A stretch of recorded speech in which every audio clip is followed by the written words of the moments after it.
آج کے دور میں بچوں میں سٹریس عام ہوتا جا رہا ہے۔ تعلیمی دباؤ، والدین کی توقعات اور سوشل میڈیا کا بڑھتا ہوا اثر، یہ سب مل کر بچوں کی ذہنی صحت پر اثر ڈال رہے ہیں۔ بچے جب پریشان ہوتے ہیں تو ان کی نیند متاثر ہوتی ہے، وہ چڑچڑے ہو جاتے ہیں یا خاموشی اختیار کر لیتے ہیں۔ کچھ بچوں میں جسمانی علامات بھی ظاہر ہوتی ہے، جیسے کہ پیٹ درد، سر درد یا بھوک میں کمی۔ ہم بطور والدین اور اساتذہ اس حوالے سے کیا کر سکتے ہیں؟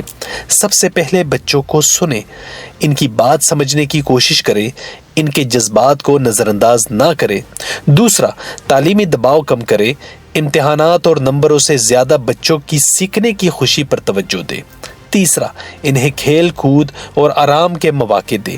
کھیل صرف تفریح نہیں بلکہ ذہنی سکون کا بھی ذریعہ ہے۔ اگر ہم بچوں کی جذباتی صحت پر توجہ دیں تو ایک خوشحال، پرسکون اور پر اعتماد نسل پروان چڑھے گی۔